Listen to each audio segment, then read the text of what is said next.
Je m'appelle Elias, j'ai 29 ans et je me suis marié samedi dernier lors de ce qui était censé être le plus beau jour de ma vie. Le genre de jour auquel on repense quand on est vieux et grisonnant. Le genre de jour dont les gens vous disent qu'il passera à toute vitesse dans un tourbillon de rire, d'amour et de famille. Et en grande partie, ce fut le cas, à l'exception des sièges béants et vides qui étaient destinés aux personnes que j'aimais le plus. Chaque fois que je jetais un coup d'œil dans leur direction, je ressentais cette même douleur sourde dans ma poitrine.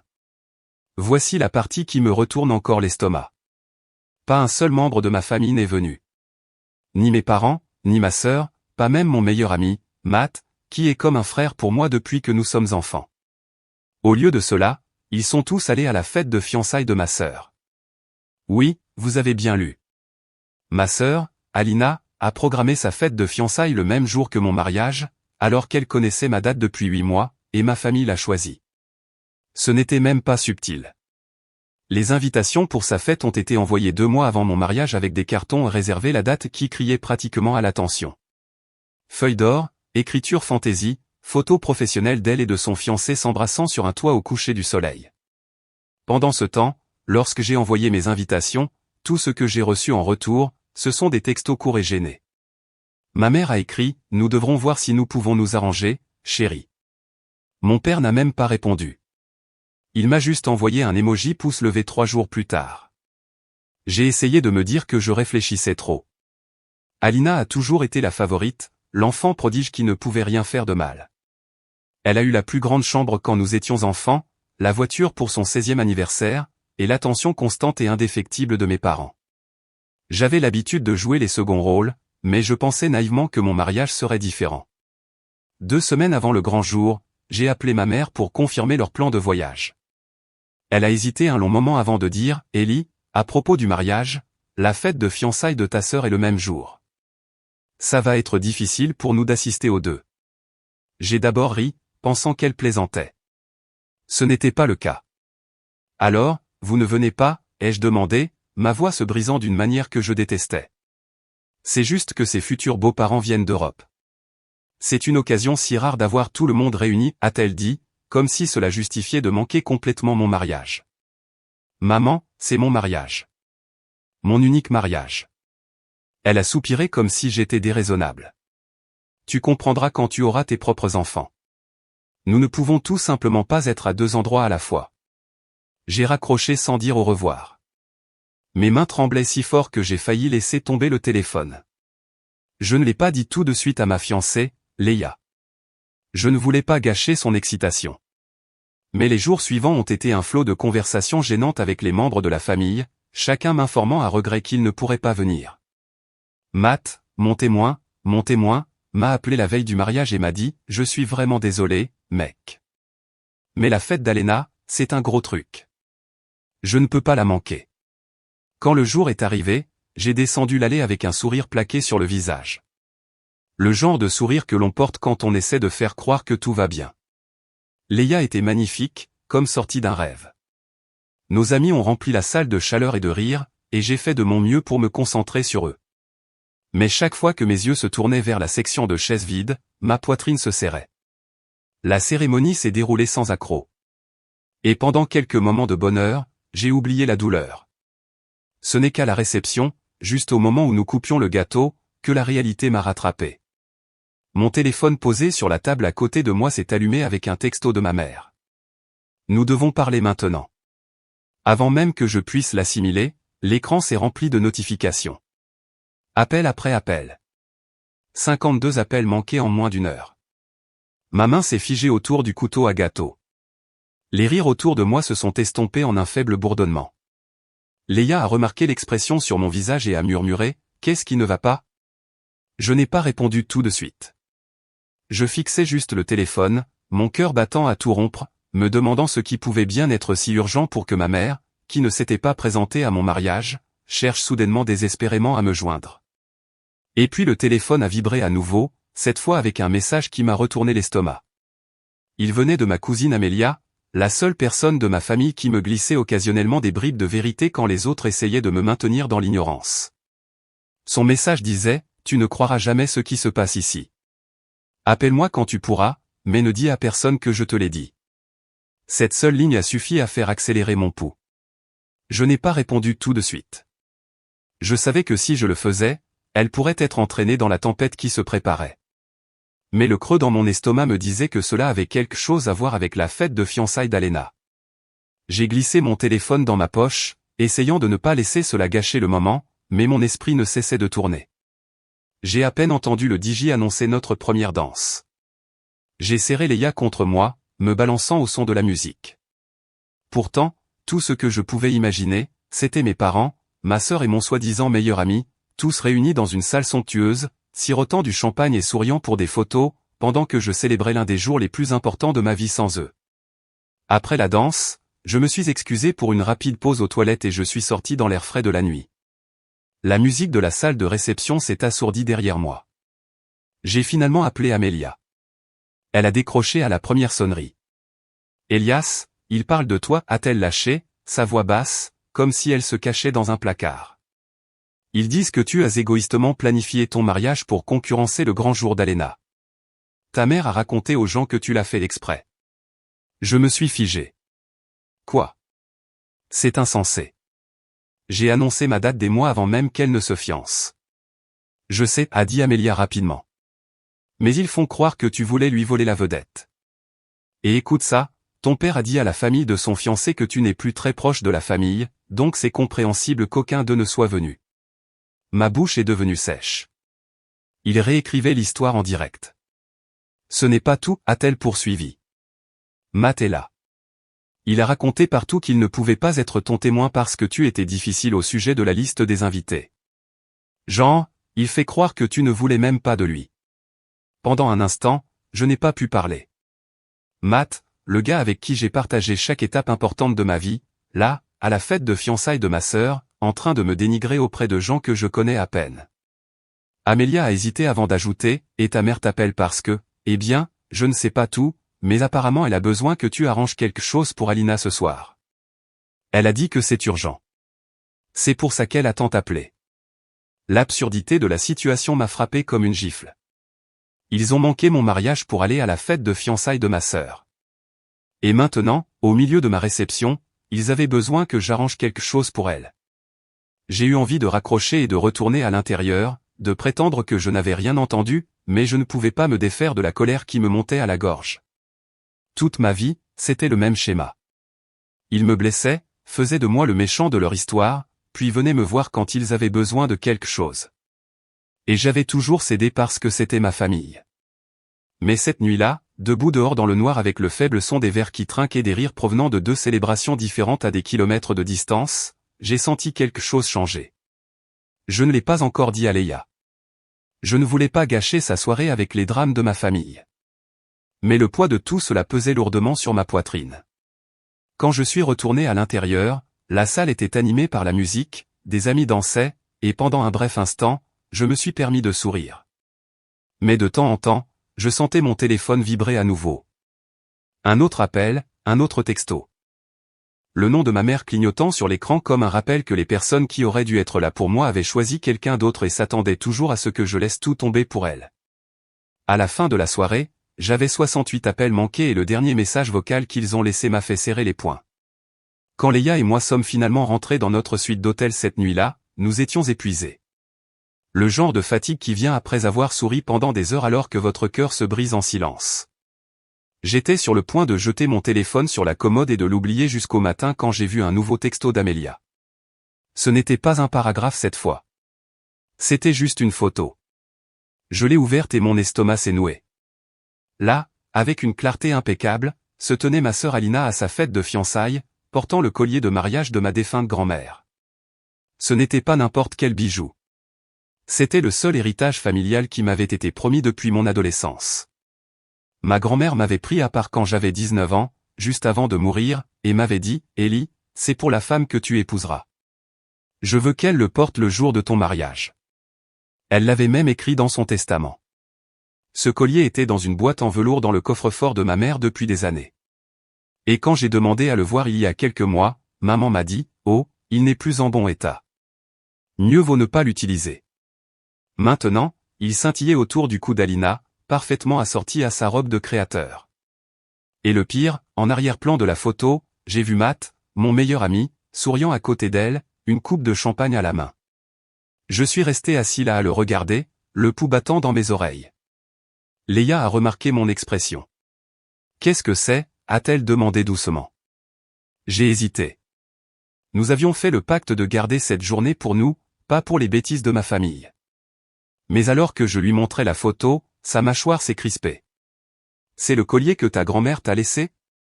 J'ai hoché la tête. Ma voix était tendue. Ma mère m'a dit qu'il était endommagé. Elle a menti. Elle l'a donné à Alina pour sa fête de fiançailles. Léa s'est assise sur le lit, ses mains se crispant sur ses genoux. Ellie, ce n'est pas seulement irrespectueux. C'est du vol. Comme par hasard, mon téléphone a vibré à nouveau. Un autre appel de ma mère. Je l'ai laissé aller à la messagerie vocale, mais la curiosité l'a emporté. Je l'ai mis sur haut-parleur. Sa voix a rempli la pièce. Enjouée au début, puis sèche. Elias, je ne sais pas pourquoi tu ne réponds pas. Alina a eu un petit problème ce soir. Le traiteur était surbooké et il nous manque quelques petites choses.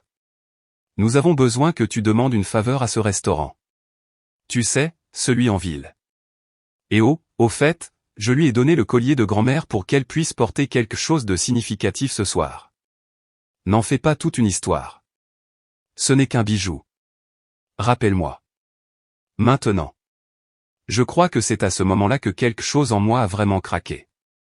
Ce n'était pas seulement l'absence à mon mariage. Ce n'était pas seulement les commérages et les mensonges. C'était qu'elle puisse prendre quelque chose de si profondément personnel, quelque chose lié à la mémoire de ma grand-mère, et le donner à ma sœur comme si de rien n'était. Le poids de cette trahison s'est insinué lentement, comme de la glace se propageant dans ma poitrine. Toutes ces années à ravaler ma fierté, à me dire qu'il ne voulait pas me faire de mal, à trouver des excuses, il m'est apparu qu'il ne m'avait jamais considéré comme digne d'être protégé, pas même le jour le plus important de ma vie. Je suis resté assis en silence pendant un long moment, le téléphone toujours à la main, avant de le poser. Mon esprit commençait déjà à dépasser le choc, la douleur, pour entrer dans quelque chose de plus froid, de plus tranchant. Cette fois, je n'allais pas simplement laisser passer. Le lendemain matin, la lumière du soleil filtrait à travers les rideaux de l'hôtel, mais elle semblait tamisée, comme si le monde s'était un peu assombri. Léa dormait encore à côté de moi, sa main lâchement enroulée autour de la mienne, mais mon esprit était loin de la chaleur tranquille de ce moment. J'ai vérifié mon téléphone. Le barrage n'avait pas cessé. 93 appels manqués maintenant. 22 messages vocaux, des dizaines de textos, certains de ma mère, certains de mon père, quelques-uns même de parents éloignés qui ne m'avaient pas parlé depuis des années. La plupart disaient la même chose. Tu dois appeler ta sœur. Pas de félicitations pour ton mariage, pas de nous sommes désolés de ne pas avoir pu être là. Juste des ordres, des exigences et des messages teintés de culpabilité qui me tordaient l'estomac. J'ai finalement écouté un autre message vocal. Celui-ci de papa. Son ton était sec, presque agacé. Elias, je ne sais pas ce qui te prend, mais ignorer ta famille un soir comme celui-ci est puéril. Nous espérions que tu serais plus mature maintenant que tu es marié. Rappelle ta mère et fais ce qu'il faut. Ce qu'il faut. Comme s'ils avaient fait ce qu'il fallait pour moi. Ce jour aurait dû être rempli de brunch, de rires et de récits des meilleurs moments de la veille. Au lieu de cela, je l'ai passé avec une douleur dans la poitrine et un brouillard dans l'esprit. Nous sommes allés prendre un petit déjeuner tranquille dans un petit café près de l'eau. Et bien que Léa ait essayé de garder la conversation légère, je pouvais voir la façon dont ses yeux cherchaient les miens, inquiets. Quand nous sommes rentrés à l'hôtel, je me suis assis sur le bord du lit, fixant le petit sac de voyage que j'avais préparé pour le mariage. Parmi les vêtements soigneusement pliés se trouvait une boîte en velours vide, la boîte du collier de ma grand-mère. Je l'avais apportée avec moi, pensant surprendre Léa avec le vrai collier. Mais quand ma mère m'a dit qu'il était endommagé, je l'ai rangé à la place. Maintenant, elle ressemblait à un rappel cruel du peu de respect que ma famille avait pour moi. Je n'ai pas pleuré. Je pensais que je pourrais, mais les larmes ne sont pas venues. À la place, il y avait cet espace creux et rongeant en moi où quelque chose existait autrefois. Et dans ce vide, de minces fils de pensée ont commencé à s'entrelacer. Silencieux, subtil, mais persistant. Je ne l'ai pas encore dit à Léa, mais j'ai commencé à sauvegarder des captures d'écran. Chaque texto de mes parents, chaque photo qu'Amélia m'a envoyée de cette fête de fiançailles. Chaque message vocal, surtout ceux dégoulinant de manipulation, je les ai sauvegardés un par un dans un dossier sur mon ordinateur portable, simplement intitulé « Ou pour plus tard ». Cet après-midi-là, pendant que Leia faisait une sieste, je me suis assis dans le hall de l'hôtel avec mon ordinateur portable ouvert, faisant semblant de parcourir des destinations de lune de miel. En réalité, je cherchais les termes exacts du testament de ma grand-mère, celui qui spécifiait que le collier devait être à moi. J'avais encore une copie scannée sauvegardée d'il y a des années, lorsque j'avais aidé ma grand-mère avec des papiers. Et c'était là, en langage clair. Je lègue mon collier de mariage à mon petit-fils, Elias Harper, pour qu'il soit donné à sa fiancée le jour de leur mariage. J'ai alors compris que ce que ma mère avait fait n'était pas seulement moralement répréhensible, c'était juridiquement discutable. Mais je n'ai pas claqué l'ordinateur portable ni appelé qui que ce soit pour les confronter. Je savais mieux que ça. Si je m'emportais maintenant, il le retournerait de la même manière qu'il l'avait toujours fait. Elias réagit de manière excessive. Elias est ingrat. Elias fait une scène. Alors, j'ai souri poliment quand le personnel de l'hôtel nous a félicités. J'ai posté une photo de mariage soigneusement choisie en ligne, ignorant les dizaines de textos de parents me demandant pourquoi je ne parlais pas de la situation. J'ai gardé la tête basse, extérieurement calme, tandis qu'à l'intérieur, quelque chose de plus tranchant et de plus froid que je n'avais jamais ressenti auparavant prenait forme. Il pensait s'en être tiré. J'allais m'assurer qu'il ne verrait rien venir. Quand Leia et moi sommes revenus de notre courte lune de miel une semaine plus tard, ma concentration a changé. Au lieu de me noyer dans ce sentiment de vide, je me suis consacré aux choses que je pouvais contrôler. Mon mariage, ma carrière et la vie que nous construisions sans que l'approbation de ma famille ne pèse sur nous. Le premier changement a eu lieu au travail. J'avais été un chef de projet de niveau intermédiaire dans une agence de marketing en pleine croissance. Assez bon pour être respecté, mais jamais assez bruyant pour être remarqué par les supérieurs. Cela a changé rapidement. Je suis resté tard, je me suis porté volontaire pour des projets que personne ne voulait. Et en 3 mois, j'ai décroché un client majeur qui a augmenté les revenus de notre département de près de 40%. Le PDG m'a personnellement remercié devant toute l'entreprise et m'a promu directeur. Avec le nouveau poste est venue une augmentation de salaire significative, et j'ai commencé à investir sérieusement. Je m'étais déjà intéressé à l'immobilier depuis quelques années, mais maintenant j'avais les ressources pour acheter non pas une, mais 3 propriétés locatives dans des zones de choix. En un an, le revenu passif de ces seules propriétés rivalisait avec mon salaire.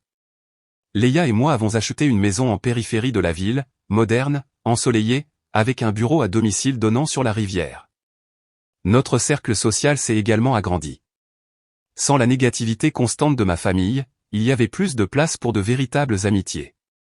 Nous organisions des dîners, des escapades de week-end et des événements caritatifs par le biais du réseau artistique de Leia. Les gens que nous rencontrions nous voyaient pour ce que nous étions vraiment. Pas comme une pensée après coup dans une hiérarchie familiale, mais comme un couple qui avait construit quelque chose par lui-même. C'est lors d'un de ces événements, une collecte de fonds à notre domicile, que j'ai réalisé le chemin parcouru. Debout dans le salon, un verre de vin à la main, j'ai entendu 2 invités dire que Elias semble simplement avoir tout pour lui. J'ai souri pour moi-même. Ils n'avaient aucune idée à quel point cela venait de la décision de prendre mes distances avec les personnes qui essayaient constamment de me tirer vers le bas. Pendant ce temps, Amelia et moi restions en contact discrètement. Elle me donnait de petites nouvelles de temps en temps. Comment la planification du mariage d'Alena tournait au chaos, comment mes parents se plaignaient de la distance que j'avais prise, et comment Matt avait commencé à se montrer aux réunions de famille en agissant comme si de rien n'était. Je n'ai jamais engagé la conversation. Je ne me suis jamais défendu. Le silence jouait en ma faveur. Ils n'avaient aucun carburant pour leur drame. Pas de nouvelles explosions à tordre dans leur version des événements. Et pendant tout ce temps, je documentais, je sauvegardais des reçus, des photos et chaque petite preuve qui peignait le tableau complet de ce qu'ils avaient fait. Un après-midi, près d'1 an après mon mariage, j'ai reçu un email d'un magazine économique national. Il voulait me présenter dans un article sur les jeunes professionnels qui avaient atteint l'indépendance financière avant 35 ans.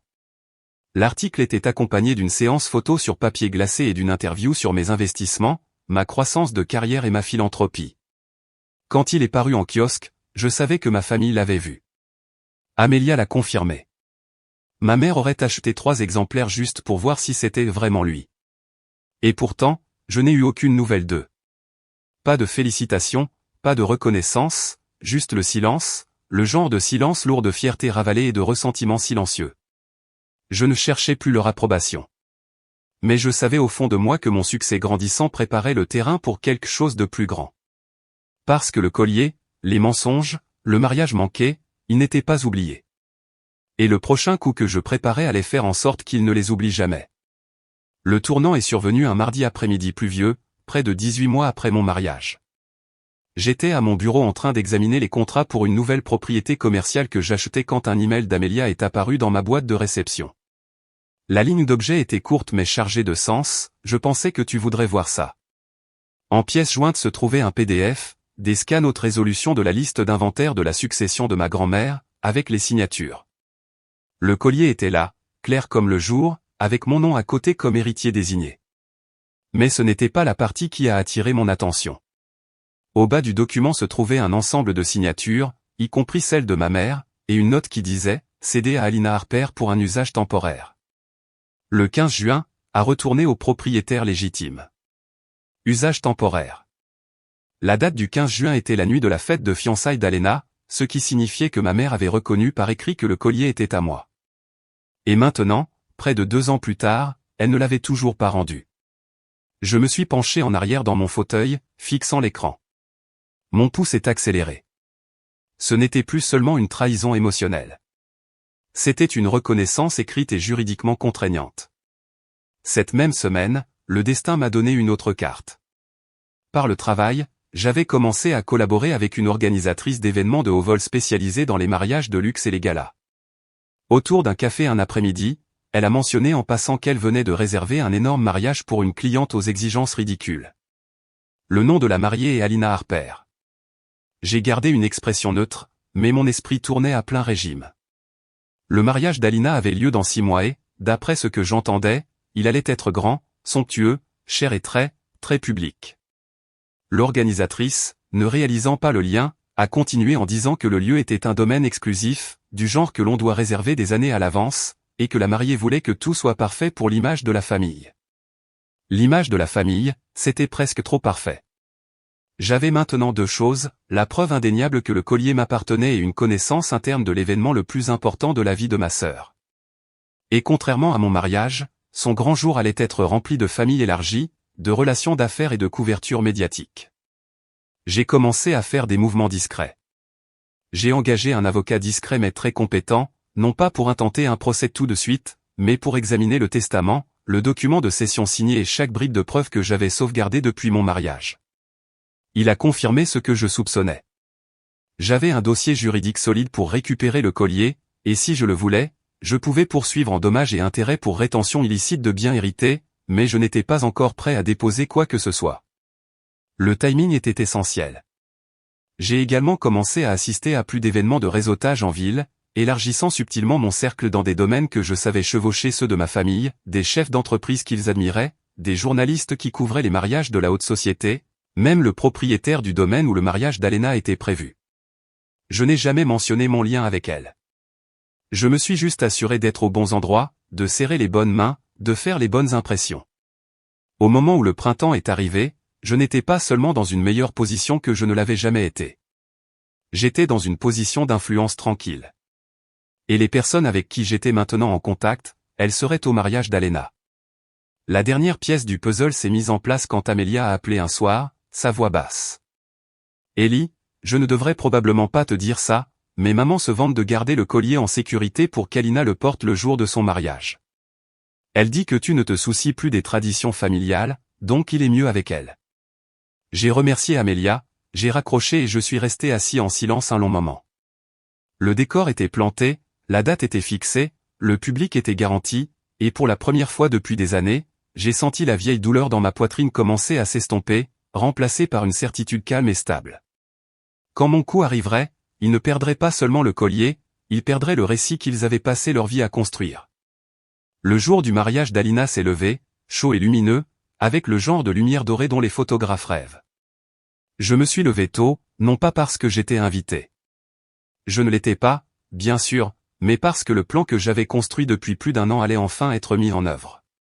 J'ai passé la matinée dans mon bureau à domicile, examinant une dernière fois le dossier sur mon bureau.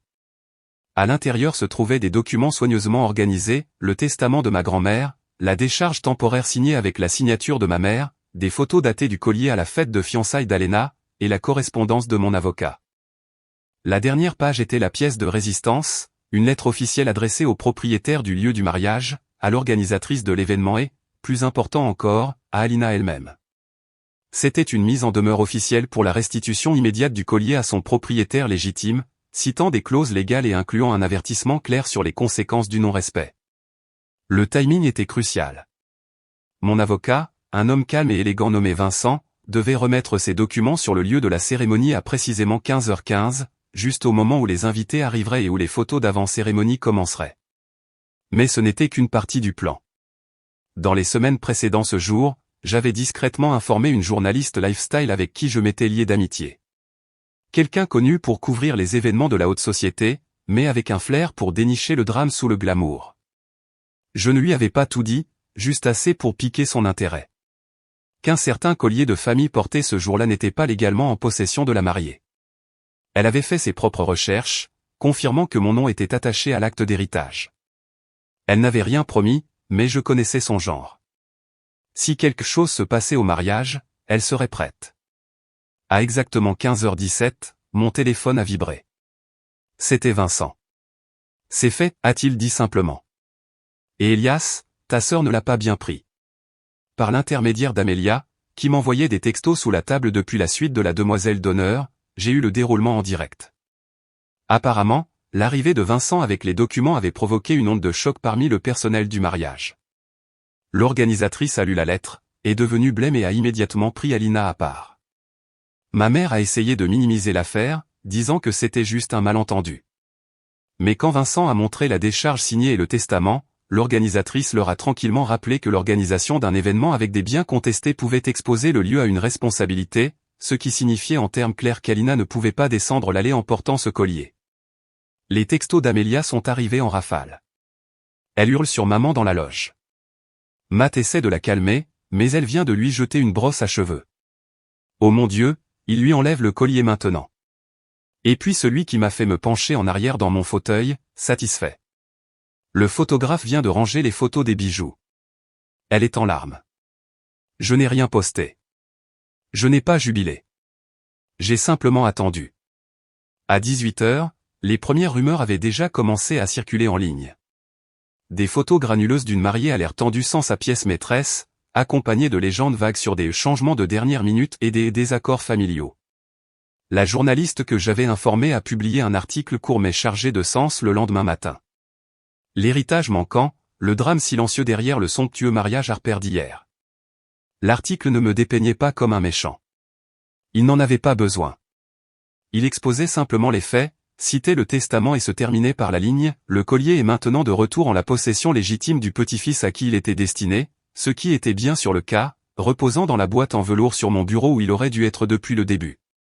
Les appels de mes parents ont commencé presque immédiatement après la publication de l'article. Je n'ai pas répondu, car cette fois, le silence était à moi de le donner. Les retombées ont été plus rapides et plus dures que ce à quoi je m'attendais. À la fin de cette semaine, l'histoire avait été reprise par quelques autres médias locaux. Rien d'énorme, mais assez pour se frayer un chemin dans les cercles sociaux que mes parents appréciaient le plus. Les gens qui les avaient toujours flattés lors des collectes de fonds avaient soudainement d'autres projets. Les nouveaux beaux-parents d'Alina, qui avaient été fiers de s'unir à ce qu'ils pensaient être une famille respectable et distinguée, étaient furieux que son mariage ait été entaché par un embarras public. Amélia m'a raconté lors d'appels téléphoniques à voix basse comment la tension dans leur maison était devenue suffocante.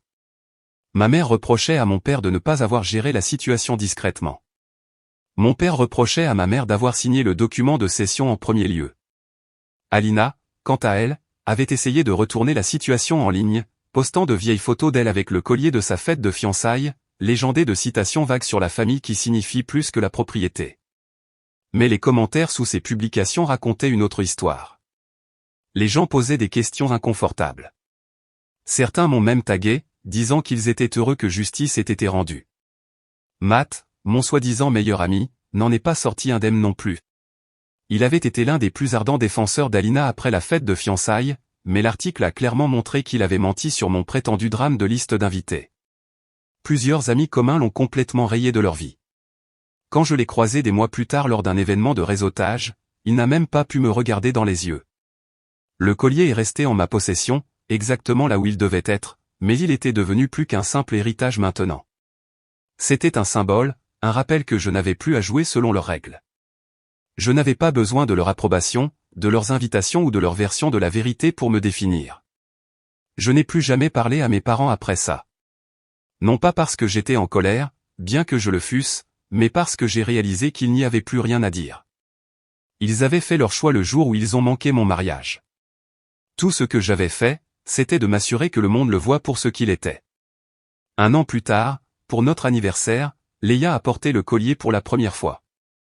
Nous sommes allés dîner, juste nous deux, dans un coin tranquille de la ville. Alors que la lumière attrapait les diamants dorés, j'ai pensé à ma grand-mère, à la façon dont elle avait voulu cela pour moi, et comment il avait fallu presque tout perdre pour finalement le revendiquer. Léa m'a surpris en train de la regarder et a souri. On dirait qu'il est à la maison maintenant, n'est-ce pas? J'ai hoché la tête, sans avoir besoin d'en dire plus. Parce que la vérité était simple. Ils s'étaient retirés de ma vie, et j'avais finalement fermé la porte derrière eux. Et je ne l'ai pas seulement verrouillée. J'ai jeté la clé.